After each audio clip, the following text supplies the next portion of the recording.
Good evening. It's or afternoon or morning, depending on when you watch this. I'm Rick Sodabeer, dating coach and co-author of the book Dating Backward, and my weekly blog on ricksodabeer.com. So want to welcome you tonight and or today. Hope you had a great week last week and a wonderful weekend. I know I did. The weather has been beautiful up here, although I spent the day Friday driving, and that's okay. I enjoy cruising. I'm a road warrior.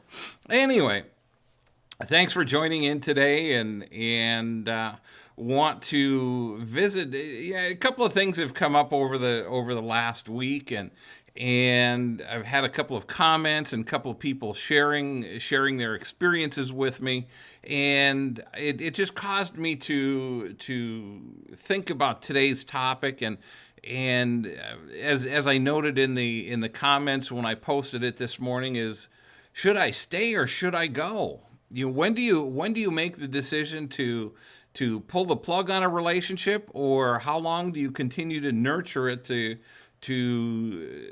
to breathe life into it, or to keep it going?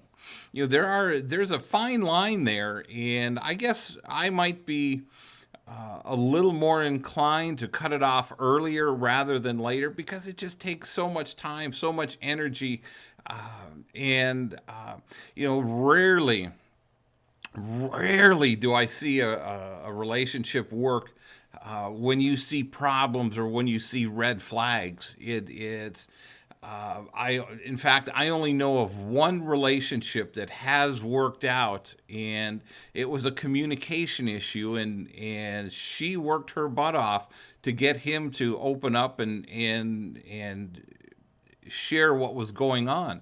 And he thought he was being a great guy by protecting her from the day-to-day stuff in his world, and trying to keep it so that she's not worried, and so they had to learn how to communicate. But that's really the only relationship that I've seen or that I've known of that there was a huge communication problem, and they managed to work through it. Hey, Shar, thanks for joining in. Glad you're here today. Happy Monday.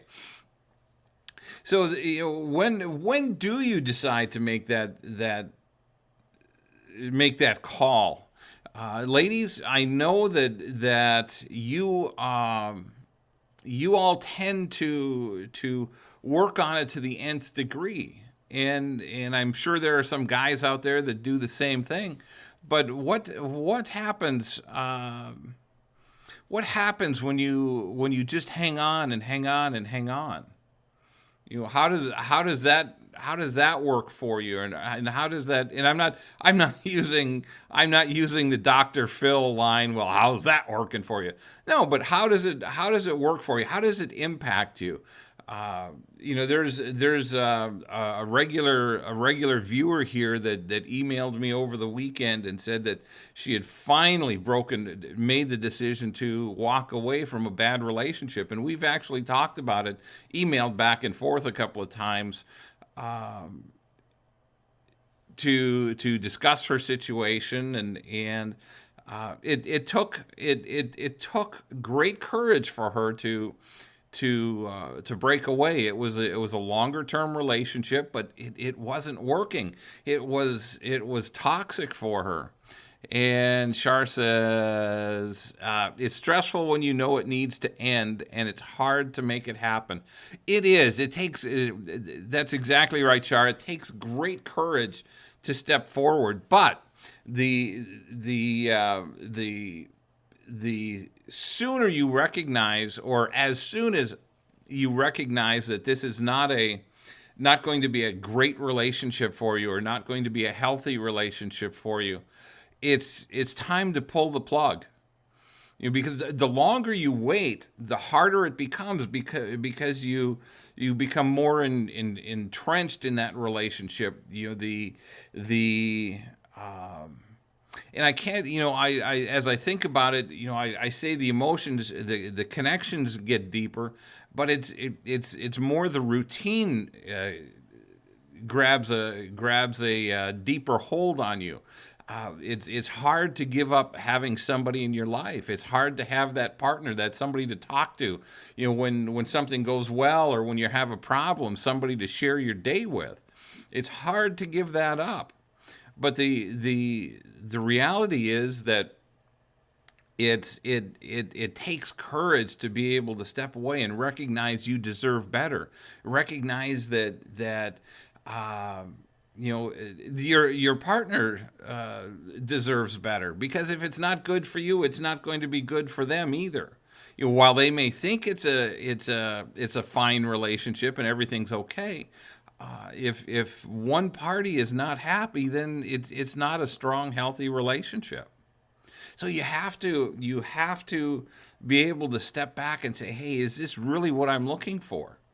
Does he have everything that I want, on my must-have list, or does she have everything on my must-have list? Are there any deal breakers present? And one of the things that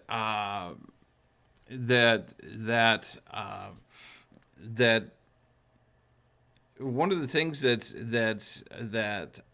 gosh, I just lost my train of thought. It's senility setting in.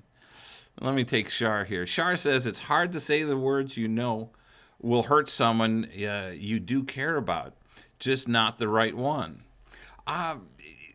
Yes and no, Shar. It can be difficult, but I go back to hey, Addie, thanks for joining in. I go back to the fact, and I just had to do this past week. I was seeing somebody. It seemed like a really great relationship, but there was we had a stumbling block that it was an impasse, and neither one of us could or was willing to change our values or adjust our values to make this relationship work. And neither one of us should, or neither one of us should have. And it was, and Shar, as much as I didn't want to do it, I made the call, and I called and I said, hey, I've been thinking, this just isn't the right relationship for me. I think we need to go our own separate ways. And and she came back and said, I completely agree.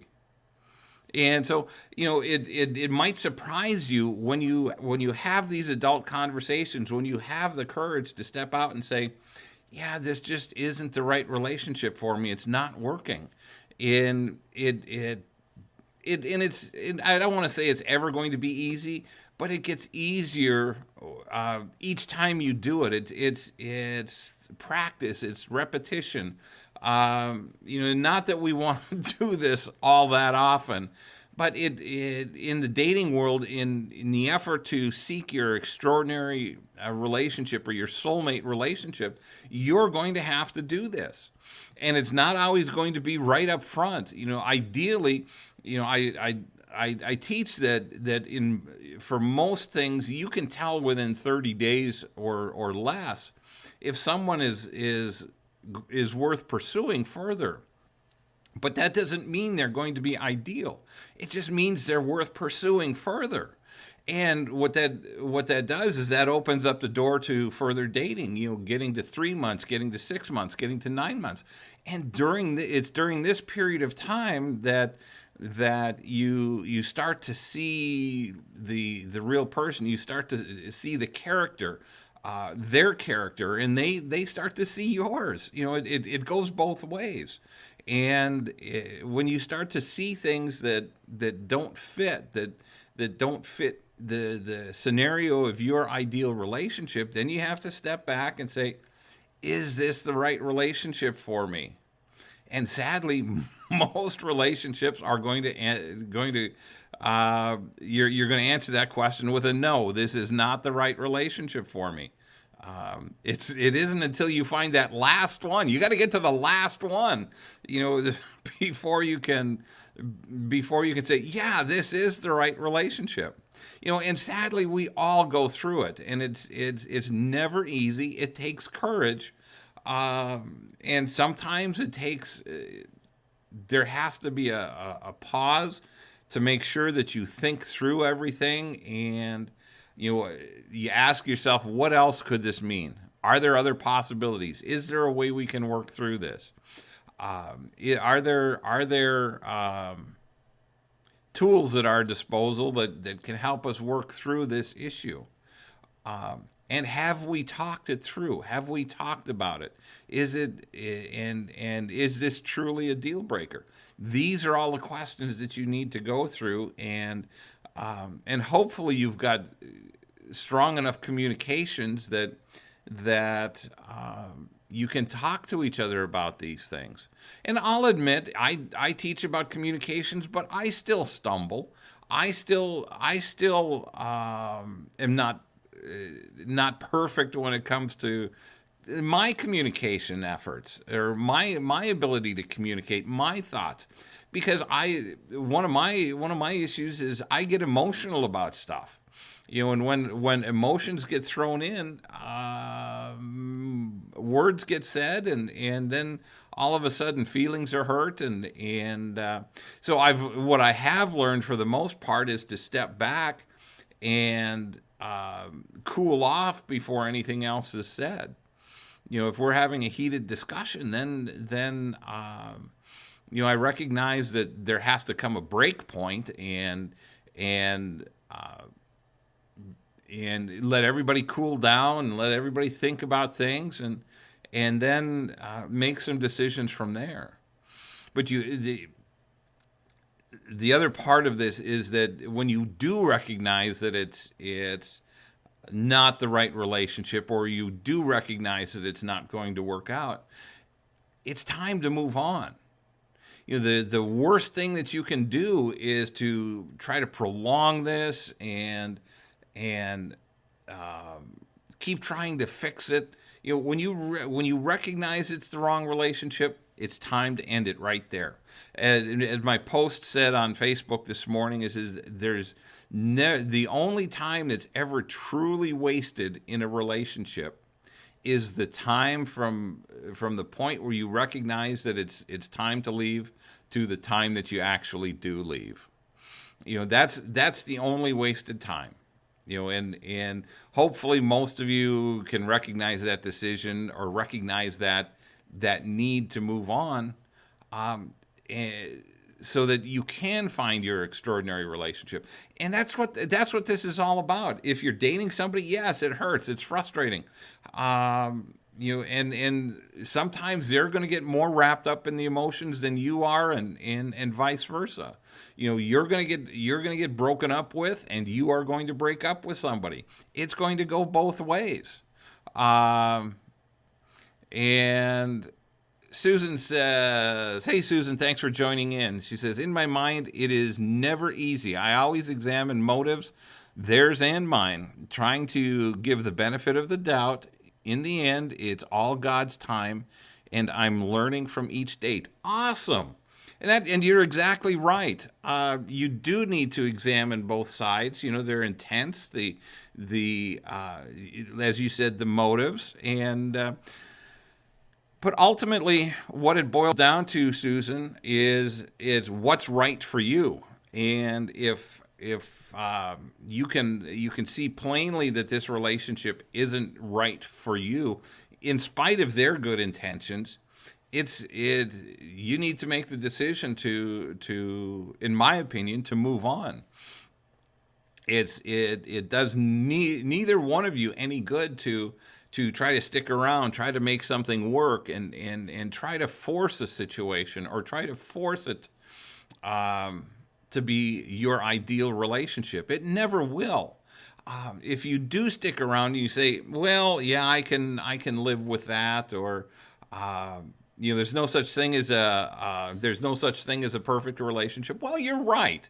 There's no such thing as a perfect relationship. There's no such thing as a perfect person. But there is somebody that's out there that's perfect for you. Every extraordinary relationship is going to have issues. Life happens. It causes stresses. It causes problems, and we bring those problems home. And it could be problems with kids. It could be problems with work. It could be problems with with social media. Whatever it is, it's there are always going to be stressors in our lives, and we just have to learn to recognize what what we'll accept and what we won't, and how our partner deals with things, how we deal with things, and can we mesh and make our lives work together.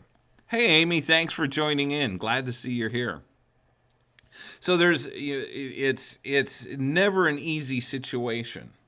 It's but when you recognize, and I'll use myself, when you recognize, or when I recognized that we were at an impasse, and there wasn't going to be a way around this.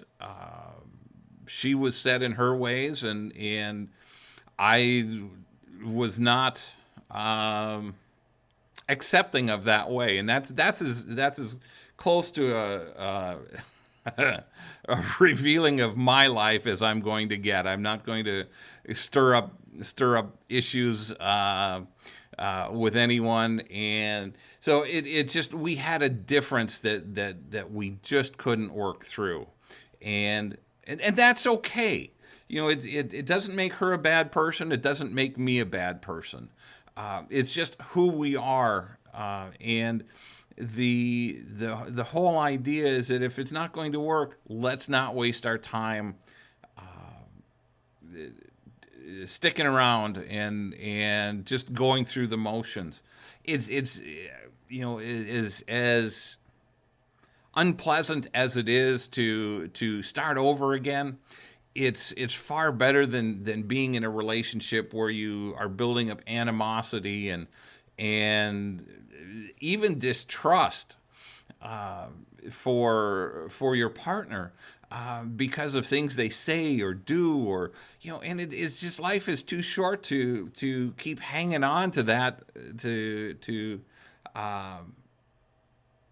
those kinds of emotions. And I know it's easy from my chair to tell you what to do, but I experience the same things. I go through the same things that you all do. You find somebody that he's really nice, she's really cool. You find those relationships, and we're all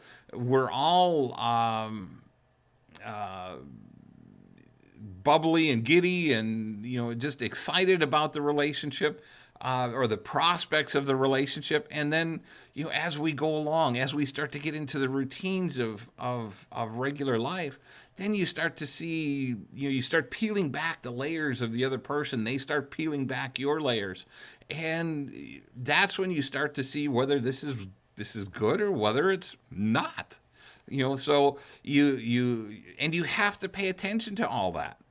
There are things that are said, and you don't necessarily need to bring them up, or to bring them, or to hold on to those thoughts in reserve, to beat them up with those ideas later on. But you have to pay attention to what they're saying, what they're doing. Are they walking their talk? Are they what are their words indicating about the strength of your relationship? And there's a lot to be gleaned in a relation in everyday communications, if you're paying attention to the words. If you're paying attention to what they're saying and the words they use, it will betray their heart. As the saying goes. And it's not that they're hiding anything, or it's not that they're being deceitful. It's just they're telling you who they are and how they think. And when you pay attention to that, you can start to recognize the strength or the weakness of the relationship, or how their communication is, and how they feel and how they act is going to play into the strength of your relationship. And if there's continued weakness, it's problematic. So you just have to. It's a matter of paying attention, and it's a matter of paying attention to all aspects of the relationship, the communication, the respect that you get or don't get. Do they follow through on their promises or on their words? Are they true to their word? So there's all kinds of little things. Do they make promises that they don't keep? Are they on time? Are they respectful of other people's time? Are they respectful of other people? How do they treat other people? These are all things that you can see, you can spot if you're paying attention. Hey, Mike, thanks for joining in. Glad to see you're here. Hope things in Lower Michigan are great. They are wonderful up here. So it's when you start to pay attention, you start to see signs. Whether a relationship is good, whether it's coming into problems. And I'm one for not trying to fix what's broken. It's not your job. It's not my job to fix things that are broken, or that we see that are broken. Hey, Marcia, thanks for saying hi and joining us tonight. Glad to see you're here. It's not our job. We're here to find that extraordinary relationship, or that soulmate relationship. And the whole idea is that if they don't have all of your must-haves, if they have any of your deal breakers, then it should be a gimme. It should be the first word out of your mouth should be next. And as you date, hey, Nancy, thanks for joining in. Nancy says, I'm learning that. Absolutely, Nancy, and I'm proud of you on a personal note. And that, it's about observing. When you observe what's going on, and I'm not saying that you have to lay traps for somebody or lay in wait for them just to make a mistake. No, don't live like that. Enjoy the relationship. Enjoy your time together. Because if you're constantly looking around, waiting for a problem to happen, you're going to destroy that relationship just naturally. And it's when you live with that mindset, well, this is too good to be true. You're going to self-sabotage whatever's going on, whatever relationship you have. Now, that doesn't mean you can't have an eye open for problems, but when you find extraordinary, it's naturally going to feel a lot different than anything you've ever felt before. It's going to be easy. The relationship will come easy. It's not going to be a struggle to put things together. It's not going to be a battle to agree or disagree. Now, you'll find that you have a lot of things in common, and as you talk, you'll say, you'll find out you have common values in a lot of areas. Let's see. Addie says, I'm one to overthink the relationship. I possibly walk away too early without giving the guy a fair chance.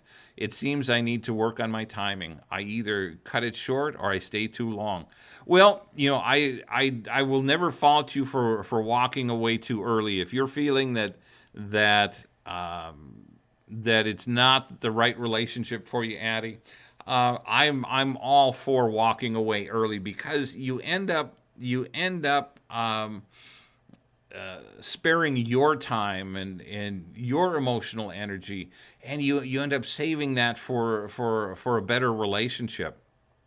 If it's feeling uncomfortable, if it feels uneasy, and it is, as I was just saying, uh, when the first time you experience extraordinary, or the first time you experience your soulmate, it is going to seem like it's too good to be true.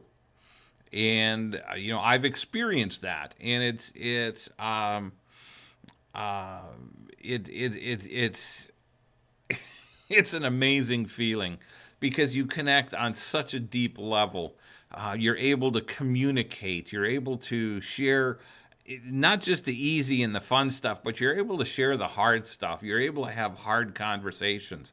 And it's not, those hard conversations are not always pleasant, but in the end, you end up um, resolving whatever the issue is, and being able to move forward. And you do that in a relatively quick manner. If it's an issue that's going to keep coming up and keep coming up and keep coming up, and there's not going to be any resolution, then it's time to cut your losses, so to speak, and not invest any more time. The Addy, when you say you either you cut it short or you stay too long. Again, I'm all for cutting it short. I'm and there are better options out there for you. If you're feeling that it's not right up front, um, then, or there's something missing, or there's something wrong, then just move on. There are plenty of other guys to date. Um, but the problem is, if you stay too long, again, like I said earlier, you end up developing deeper connections, deeper feelings in some cases, in a lot of cases. And the longer you stay, the harder it is to tear that relationship apart. Um, and and I don't want to make it sound like you're ripping each other apart, but the idea is that it becomes a much deeper wound when you stick around too long. And Nancy says, yes, cut it short for both of you. Absolutely. And what we all have to understand is that what's happening here is that if it's not right for one of you, it's not right for both of you. And if even if one of you feels, oh, this is an awesome relationship, they may even think you're their soulmate. But if they aren't your soulmate, then it's not going to be a healthy relationship. And so it's time to move on. And yes, they may be upset, they may get hurt, but you also have to take care of yourself. You have to look out for yourself. And that's the only one that you can truly take care of, is yourself. You can't take care of them. You can't be their emotional. And I've got to be very careful um, how I say this. You can't be their emotional crutch. And a lot of times we want to we see potential in somebody, and they don't see it in themselves. Um, they see the relationship as, yeah, this is a good relationship, but they have no intention of growing into the relationship. And all too often we pick partners that we see potential in, but they are not there emotionally or mentally, and that's not our job to bring them to that point. If they're not emotionally ready or mentally ready for a strong, healthy relationship, then it's not your job to prep them and get them there. You can't fix what you didn't break. Hey, Sharon, thanks for joining in. We're talking about whether to stay or whether to go. When you're in a relationship, Sharon, it's a matter of figuring out when is, if it's not working out, when is the right time. And my premise is that uh, when is now the right time? If you recognize that it's not going to be a healthy relationship for you, now is the time to walk out. When you start seeing the signs, and if you can't have a decent conversation about it, and uh, a respectful conversation, then it's time to move on. It's and to me it's just that simple. Um, there's no sense, in my opinion, of waiting and hanging on and trying to make it work and trying to make it work and trying to make it work. There's only so much of that you can do, and then you're being drained of all your emotional energy, and there's nothing left for you. There's no more to put into the relationship because they've drained it all out of you, or the relationship has. It's in a lot of respects, it has to be a self-preservation. Um, you want to preserve yourself for that right person, and when they're not right, when they're not your ideal mate, um, and it doesn't make them a bad person. It doesn't make you a bad person. It just means you're not right for each other. And you can have that conversation. And as nice as it would be to be able to wave your magic wand over anyone that you meet and have them be the right one, it just doesn't quite work that way. It's like I've said a million times, you're looking for that needle in a haystack relationship. And until you find it, uh, it's a process of continuing to look. And I was sharing this information, sharing these ideas with a couple of different people on a couple of different groups over the weekend, and people seem to think that, and hopefully I've shared this with you enough that it's going to take more than 3 or 4 or 5 different people to date to find your soulmate. It's just that it's just a matter of numbers. And when you lock yourself into a relationship that's not your ideal relationship, it can even be a good relationship, but that doesn't make it extraordinary. It's what are you settling for? You have to look at, what am I settling for? What am I giving up for a good relationship? What kind of extraordinary am I giving up for a good relationship? Um, so those are some things that you have to ask yourself. And if it's not good, let's say goodbye. As the song says, let's just kiss and say goodbye. I'm not. I shouldn't be allowed to sing. Only in my car when there's background music. Anyway, so any questions, any thoughts? You guys are a little quiet tonight.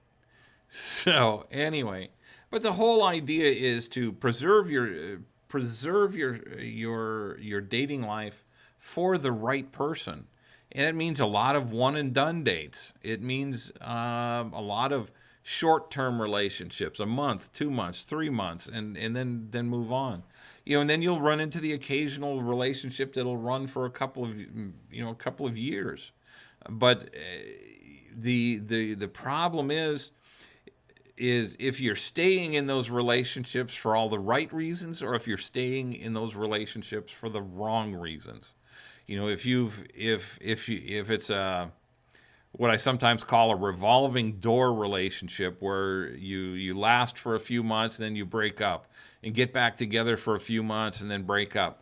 I've known people that have done that 6 or 7 or 8 or 10 times before they finally make a break of it. And when you break up with someone the first time, that should be it. And it should be it should be cut and dried. No more contact. Let's just move on. It's all nice and fun to be, to remain friends, and that's okay if you've only had a couple of dates. But if you've dated for several months and you've developed deep emotions for somebody, it's just, let's just move on. Let's just cut it off and unfollow each other on social media and maybe even block each other. It's just so and it's not to be mean. It's not to be vindictive. It's to protect yourself, because when you end a relationship, you're creating a wound, and it takes time for that wound to heal. And you all need to, when you end a relationship, you need to take some time away from dating uh, and relationships, so that you can heal from the loss of this last relationship. And I know there's some of you out there that just go boom from one to the next to the next to the next, and you never give yourself a chance to heal. Being a serial monogamist is is emotionally stressful. It'll tear you up over a while, or after a while, and it will prevent you from having or developing strong connections to anyone. So you have to take time and uh, thank you, Nancy. Nancy says yes, very wise words. It just takes time to heal, and don't as much as we all, when we end a relationship, it's nice to get back out and start. Sometimes it's nice to get back out and start dating, and start seeing who's available but unless you're emotionally healthy and ready to go, you're just compounding your problems, because until you're emotionally ready, you're going to be making bad choices. You're going to be choosing based on a present desire to have somebody in your life. And after a relationship ends, you have to get yourself back to a point where it's, yeah, I'm good with my own company. I'm okay. If it happens, great. If it doesn't, okay. Addie says, if you're a person that dates and it's usually one and done many times, aren't you considered a serial dater? No. Well, um, yes and no, Addie. That's a serial dater. Um, is You might get two or three dates out of somebody, and then boom, they're off to the next one, and they're just looking for the next excitement. Now, if you're truly dating to find your soulmate, you're still going to have a lot of one and dones. And the reason is because you're going to recognize quickly that, yeah, this is they may be a nice guy, but it's not the right he's not the right one for you. So that doesn't when you're approaching it from that standpoint, serial daters are never looking truly to settle down. The serial daters are just always out for the next date, the next conquest, the next and move on very quickly. When you're serious about dating and serious about finding your soulmate, you're going to evaluate each date based on what your needs are, not what the next date is going to be. Um, Addie says, "Gotcha." So there is a difference, and if you're just out for the fun of the evening. And casual dating can be that way too, where you go out on a couple of dates and just get to know somebody new, and maybe date somebody that's out of your typical type. To find out, well, what if I dated somebody that a type that I don't normally date? You know, what can I learn? Are there characteristics there? Is this somebody that I'd love to get to know? So there are those possibilities that if you date outside your typical type, whether it's blonde or brunette or tall or short or whenever or certain types of personalities. If you typically go for the bad guy or the bad boy, you might try dating a good guy, and you might enjoy it. Or you might find some characteristics or traits that you can add to your must-have list, and because your must-have list is a dynamic list. It's not static. Once you make it out, it's something that you should continually be working on. It's just the way it is, and realistically, the longer your list gets, the harder it becomes to find that specific person. But they're out there.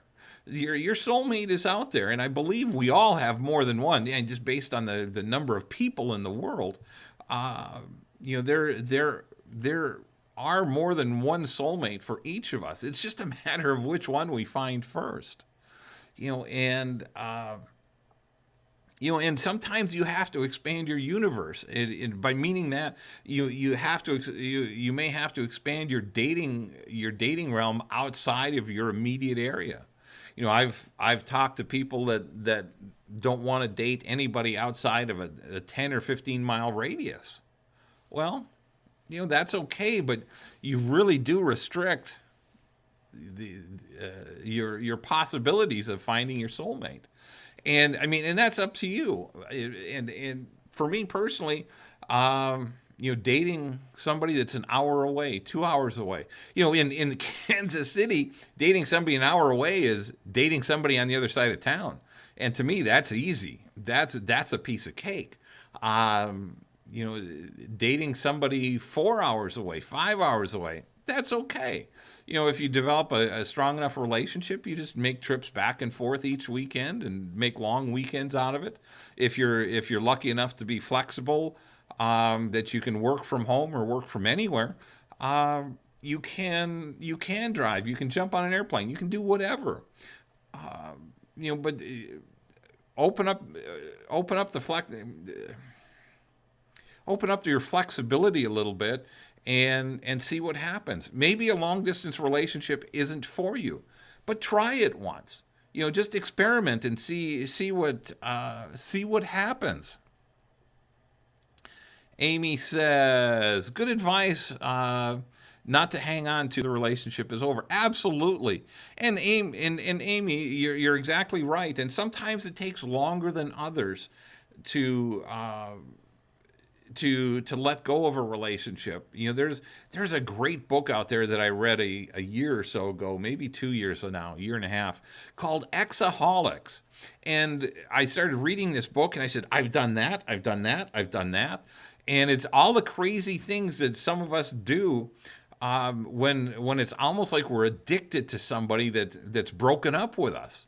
We can't stop thinking about them. We can't stop.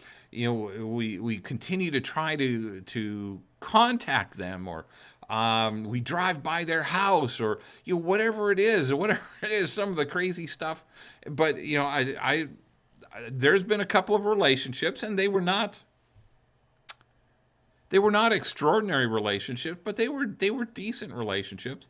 But there was something about the qualities of the women of those couple of women that I was just addicted, and it's like quitting drugs. You get this dopamine rush, or the endorphins are going crazy. So and I'm guessing most of you have experienced that, or if you haven't, God love you, because it makes life so much easier. And almost everyone that I've talked to has experienced that at some time.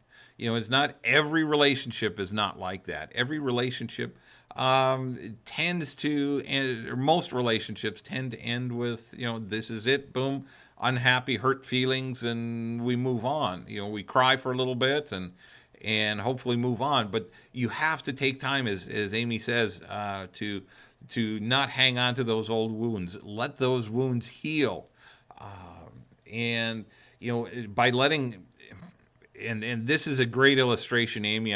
I so appreciate you bringing this up, because picture a wound on your arm, or on your leg, and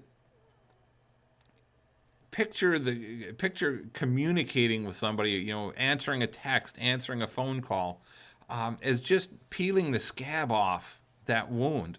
That wound is starting to heal, and the minute you talk to them again, or the minute you reach out to them, you're opening up that wound all over again. And when it ends badly, then that wound has to start healing again. So it's so important that when you break up, you break up. Just be done with it and move on. If that means blocking them on your phone, block them. If that means blocking them on social media, block them. It's not only so that they can't contact you, it's to prevent you from contacting them. It's as much for your own benefit and your own preservation as it is for theirs. Or as it is to prevent them from trying to reach out to you. Because every time you break up with somebody and you open up the lines of communication again, even if it's just to tell them what a jerk they are and never to contact, the minute you respond, even in that way, you open up the door for additional communication. And then you get into that death spiral again. You get sucked into a bad relationship. Early on in my coaching, I talked to a woman, and she was posting some awful things on Facebook, and I reached out to her and I said, "What's going on?" And she says, this guy is just such a jerk. I don't know why I brought him on vacation with me. I just would love to be driving down the road at 70 miles an hour and kick him out of the car. And I said, well, just block him. Don't talk to him anymore. And she says, yeah, but I got all these other guys doing the same thing. I said, well, block them. And when she started going through her phone, she came back to me a few days later, and she said, I just blocked and deleted 23 people, 23 guys. So she was carrying that baggage from all these other people, all these other guys that were toxic to her. She was carrying that around with her. And consequently, after listening to me and deleting, she ended up in a really nice relationship. But when you hang on to all this garbage, when you hang on to all these numbers, in I don't know if it's a sentimental reasons that, oh yeah, we had a good time, or in hopes that maybe someday something will change, or that you can resurrect something because of the good times. You got to think of the bad times too when you're dealing with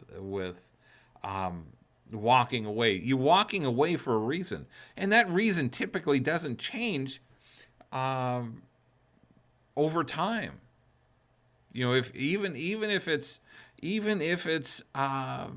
been several months, the reason you broke up the first time is going to be the reason you break up the second time, third time, fourth time, 10th time.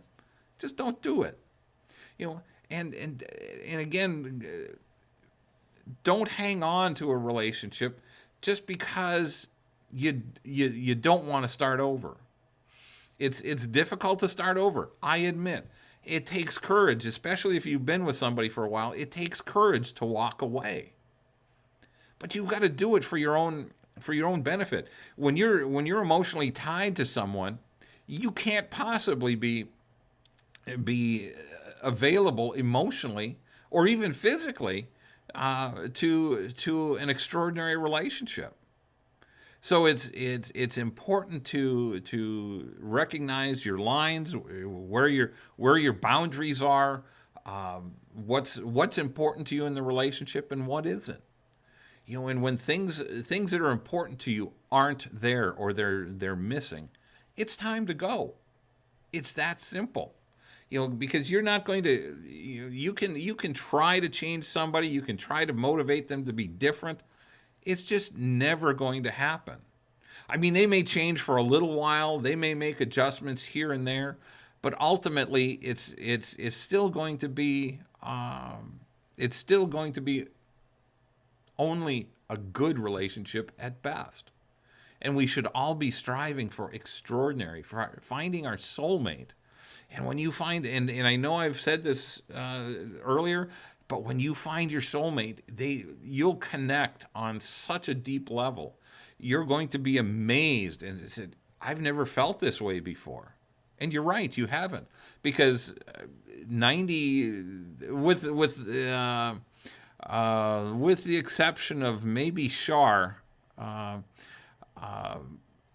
of, I would bet dollars to donuts that none of you have experienced extraordinary. None of you have experienced your soulmate.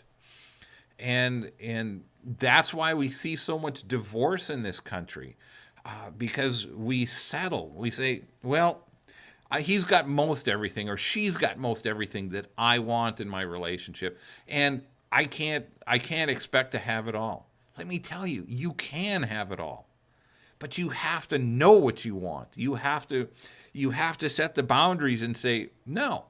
If he doesn't have it or she doesn't have everything you're looking for, then you keep looking. And I want to make it clear the must have and hey, Cassandra, thanks for joining in. I want to make it clear that if just having everything on your must have list doesn't mean it's going to be an extraordinary relationship. Because you have to develop an intellectual, a spiritual, an emotional, and a physical connection. You have to, in my opinion, you should be speaking the same love languages, or similar love languages. And then there's the chemistry. You can have all of these other things in play, and if the chemistry isn't there, it just isn't there. I've several years ago, I was doing some online dating, and I met a woman online, and we could talk for hours at a time on the phone.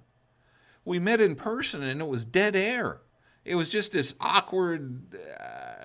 And there was no connection, and we both recognized it. Yeah, this just isn't it. This just isn't working. So you have to. You have to pay attention. There are so many working parts to an extraordinary or to a soulmate relationship, and they all have to be there.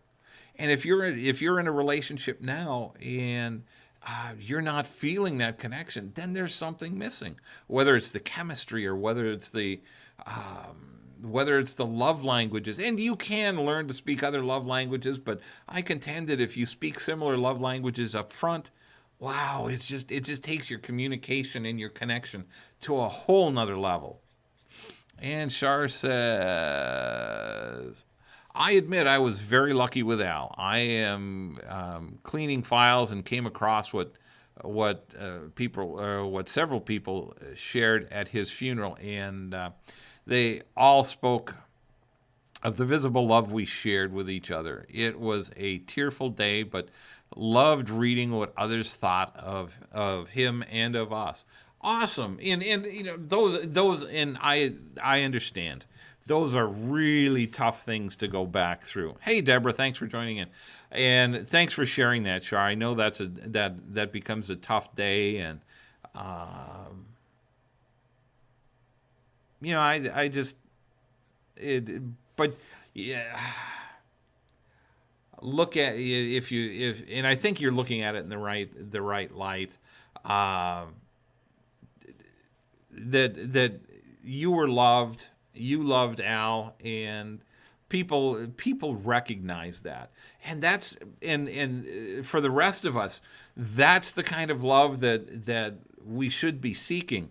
We should be seeking that love that other people recognize. We should be striving to be one half of that couple that everyone else strives to become. And Mike says, do you think it gets more difficult to find a soulmate as we get older? To a certain extent, Mike, I do. because as we get older, we have more criteria that we want met, and we have more things, or theoretically, we have more things on our must-have list. There are a lot of things that we get set in our ways, and part of the key, that's another aspect of finding the right person, is to find, as we get older, to find somebody that's set in similar ways. So the challenge is there, but your soulmate is out there also. And as the older we get, hopefully the wiser we get, that we're not wasting time with the wrong people. And Shar says, that's right. And really, the tears were tears of thankfulness for the years I was fortunate to have with him. Absolutely. That's awesome. So, it's the whole point of today's conversation is, when you recognize that it's time to go, go. Don't prolong don't prolong the inevitable. When you recognize it's time to leave, or that the relationship isn't right, and it can be, dating. You may not even be in a relationship yet. It can just be, just recognize when the person you're dating or you're out on a date with isn't the right one. You don't have to commit to a second date or a third or 10th date. When you start recognizing that it's not a good fit, then just move on. Don't hitch your wagon to a horse that's going in the wrong direction. I guess that's kind of an old country saying. Be be flexible, and try dating people that are outside of your typical the typical type you date. But in the end, you have to find somebody that's right for you. The whole idea is to, and I keep beating this dead horse, the whole idea is to find extraordinary. And you can't do it when you're in the wrong relationship, or you're dating the wrong guys, or dating the wrong women. And if you're continually finding the wrong ones, then reevaluate what you're doing. Where are you looking? Where are you finding your dates? Where are you finding your are you looking online, and are you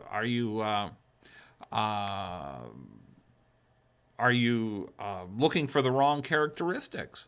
You're the common denominator in all of your dating, in all of your relationships. And so, what are the things that you're looking for? What are the things that you're attracted to? And are these things that you're attracted to causing the problem? You really have to think through some of that. For those of you that like the bad boys, you got to recognize that the bad boys are going to end up burning you. Hey, Sheila, thanks for joining in. Jamie says, met someone 100 miles outside of my pool, and I would have missed him had I not been open to changing my demographic preferences. Absolutely. That's I think that's a great example, Jamie. It's long distance dating can be difficult at best. But, there are some advantages. You get to have long telephone conversations.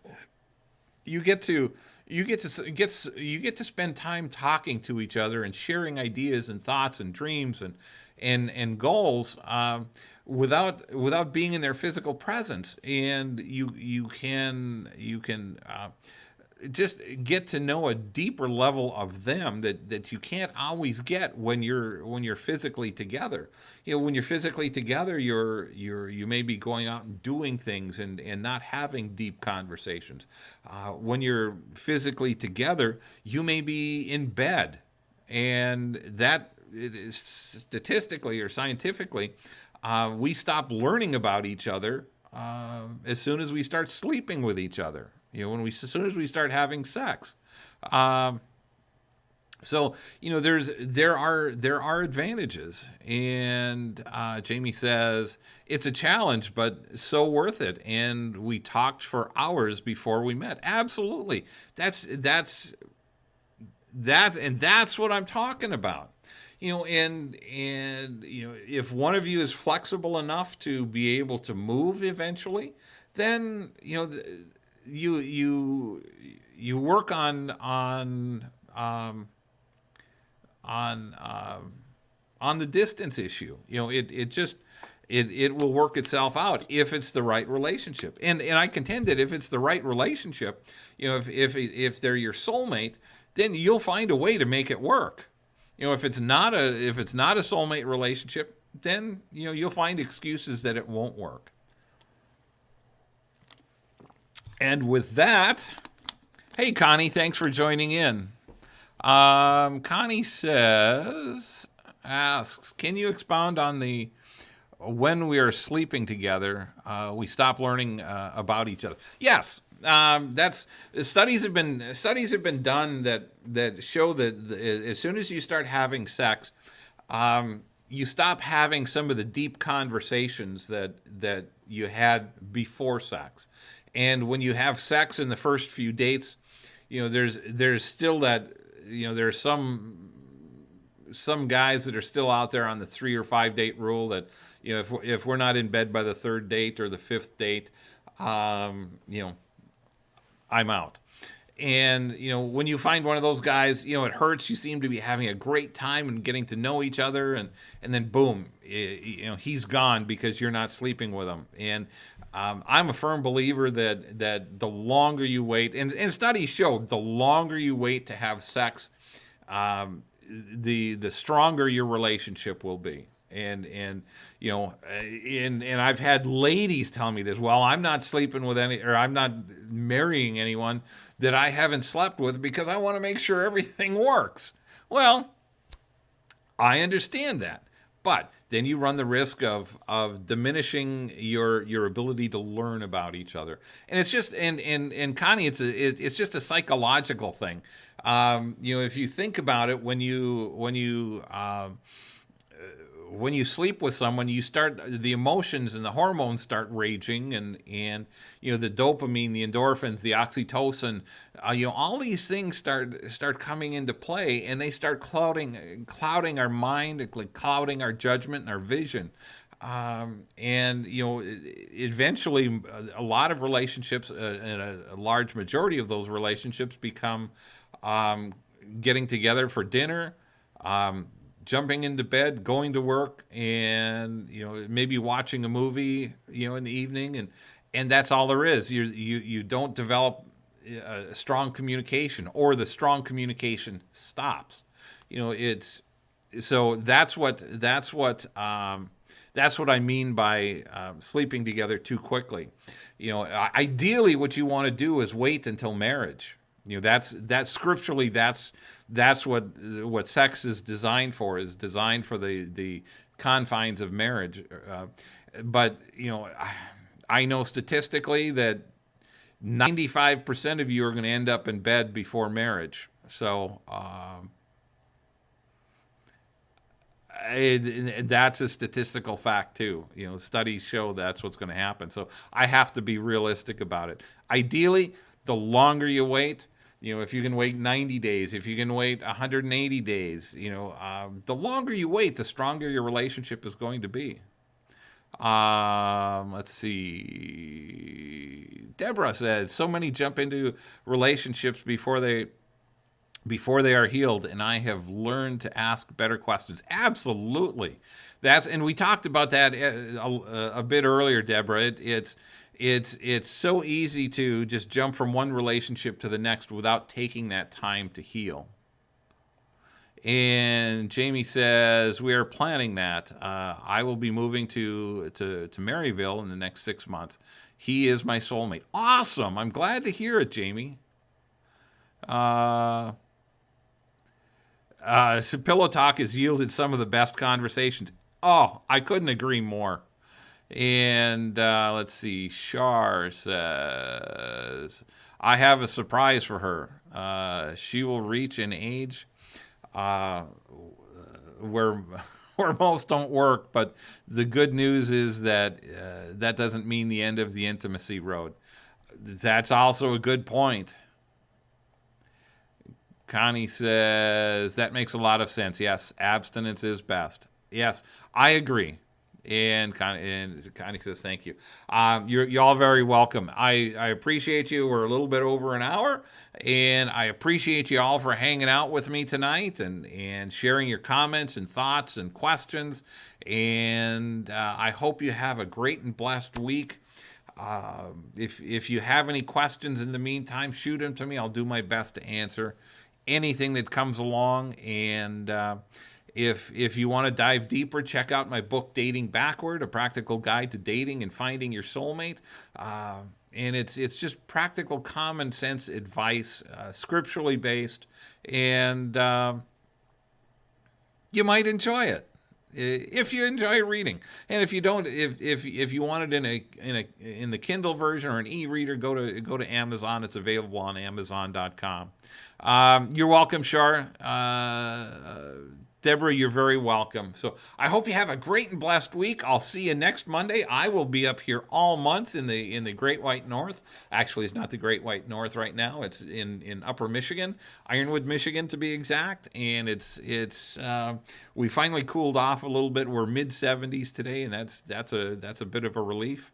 And I don't know where that came from. My weather popped up on me. So anyway, have a great week, everyone. I love you guys, and check back in next week, and we'll see what we can talk about then. Love you guys. Thank you.